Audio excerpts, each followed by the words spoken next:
আপনার সন্তান যদি আপনার টাকা দিয়ে নাচ গান করে আপনি দায়ী হবেন, পটকাবাজি করলে আপনি দায়ী হবেন। ওর তো পয়সা নেই, পয়সা তো আপনার। খবরদার, কঠোরভাবে নিয়ন্ত্রণ করবেন। নববর্ষ নেই, মরাবর্ষ নেই, সব বর্ষ আল্লাহর, ঠিক না? প্রতিদিন সূর্যটা কার হুকুমে? সূর্য ডুবে কার হুকুমে? ডুবলে তবে তো বর্ষ শেষ, উঠলে তবে তো নববর্ষ হলো। ডুবা ওঠার মালিক যিনি, তিনি আমার আল্লাহ। অতএব আল্লাহু আকবার, সুবহানাল্লাহ, আলহামদুলিল্লাহ, খালাস। আহলে হাদিস আন্দোলন বাংলাদেশ, আসুন পবিত্র কুরআন ও সহিহ হাদিসের আলোকে জীবন গড়ি। ঈমান বৃদ্ধি করার দায়িত্ব আমাদের সবারই। যদি ঈমান বৃদ্ধি না করা যায় তাহলে সমাজ নষ্ট হয়ে যাবে। যারা সমাজ নেতা তারা সমাজে ঈমান বৃদ্ধি করবেন, যারা পরিবার নেতা পরিবারে ঈমান বৃদ্ধি করবেন, যারা রাষ্ট্রনেতা রাষ্ট্রে ঈমান বৃদ্ধি করবেন। সর্বত্র ঈমানি পরিবেশ থাকলে তবে কিন্তু সমাজটা সুন্দর হবে। আর সমাজ থেকে যদি ঈমান চলে যায় সব ধ্বংস হয়ে যাবে। দুদিন পরেই দেখবেন নববর্ষ আসতেছে না, 1 জানুয়ারি। এদিন কি আমাদের ঈমান তাজা হয় না মরে যায়? মরে। মরার যত টেকনিক আছে সব অ্যাপ্লাই করা হয়। ফলে সরকারকে বাদ দিয়ে পুলিশ কত যে দিতে হয় দুষ্টুদের সাইজ করার জন্য। যদি এই দিনটাকে সরকার নিজে হাইলাইট না করতেন তাহলে কিন্তু সেলিব্রিটিতে যাইত না।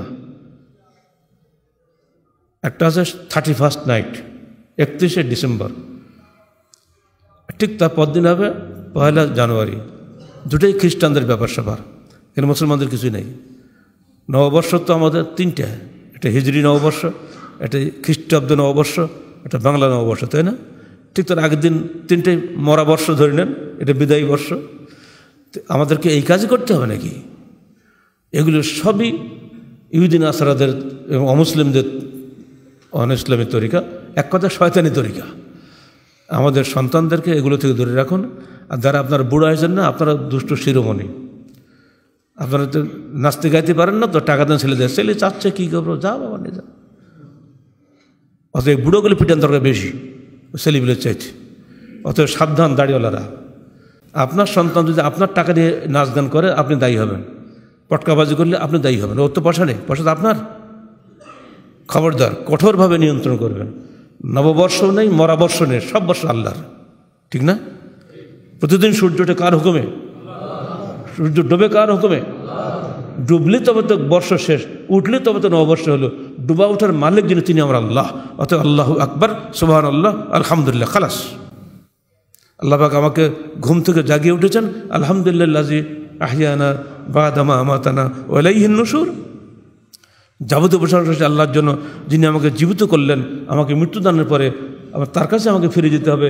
এই দোয়া যে মুসলমান প্রতিদিন সকালে পড়ে, সে কি কোনো নববর্ষ করতে পারে নাকি? হতভাগা জাহেলের দেশ। বড় নেতারা একদিন বয়ান দেবে, বিবৃতি দেবে, বাণী দেবে। তোমার বাণীর চাইতে আল্লাহর বাণী বেশি গুরুত্বপূর্ণ নয়? কিসের তোমার বাণী? অতএব সাবধান। এটা হলো এই বিষয়ে হাদিসটা শুনে রাখেন, মান তাশাব্বাহা বিকওমিন ফাহুয়া মিনহুম। যে ব্যক্তি যে কওমের মুশাবাহ হবে, সামঞ্জস্যশীল হবে, সে তাদের মধ্যে কিয়ামতের দিনে উঠবে। আমরা খ্রিস্টানদের অনুসরণ করলে খ্রিস্টান হয়ে দুনিয়া থেকে বিদায় হতে হবে, উঠতে হবে কিয়ামতের মাঠে ওই দলভুক্ত হয়ে। অতএব সাবধান, এগুলোতে আমরা যাব না, এগুলো আমাদের সন্তানরাও যাবে না। প্রত্যেককে নিষেধ করে দেবেন যেন এগুলো ধারে কাছেও তারা না যায়। কত মানুষ যেদিন মরবে বাজি ফুটে, এটা ঠিক আছে নাকি? এর অনিষ্টকারিতা সম্পর্কে আপনারা আমার চেয়ে বেশি বলতে পারবেন, কারণ আপনার টিভি দেখা লোক এবং আপনার পত্রিকা পড়ার লোক। অসংখ্য অনিষ্টকারিতা আছে, এগুলো ধারে কাছে যাওয়া যাবে না। আবারটা আসবে ফেব্রুয়ারি মাসের 14 তারিখে ভালোবাসা দিবস, শয়তানি দিবস, শয়তানি ইবলিসি দিবস। ওটা একদম এই ইবলিসি করার জন্য এইসবগুলো দিবস পালন করা এই দেশে। কোনো দিবস নেই ইসলামে। যদি দিবস পালন করেই থাকতো তবে রোজ একটা দিবস করা লাগতো। আজকে রসুলের জন্মদিবস, আজকে রসুলের মরা দিবস, এটা করে এইসব হুজুররা করে। ওদিকে আবার কেউ কী ওটার নাম, বড় পীর আব্দুল কাদের জিলানীর মৃত্যু দিবস চলে গেলে, কদিন ফাতে ইয়াজদাও নাম দিয়েছে, ফাতে দোয়াজদাও নাম দিয়েছে। ফার্সিতে বলে মানুষ বোঝো না কিছু, কী জন্য ছুটি তো নিজেরাও জানে না। ফাতে ইয়াজদাও ছুটি, কিছু ছুটি, ওই ইয়াজদাও মানে কেউ নিজেও খবর রাখে না। এই 11 শরীফ দিচ্ছে, মানে বড় পীর আব্দুল কাদের জিলানী নামে 11 শরীফ বানাইছে। কত যে দরুদ বানাইছে হুজুররা। এই জন্যে মৌলবীদেরকে বলছে সাবধান হও তোমরা, তোমাদেরকে আল্লাহর কাছে বেশি কৈফিয়ত দিয়ে লাগবে। ঠিক যারা নন মৌলবী তারাও সাবধান হও, তোমরাও সাবধান। তোমরা মুসলমান, তোমরা মানুষ, আল্লাহর কাছে কাউকে আল্লাহ বা কাউকে ছাড়বেন না। অতএব নববর্ষ মরাবর্ষ কোনো বর্ষই ইসলামে নেই। কোনো বর্ষবরণ নেই, শীত বরণ নেই, চৈত্র সংক্রান্ত নেই, পৌষ সংক্রান্ত নেই, বর্ষবরণ নেই, কিচ্ছু নেই।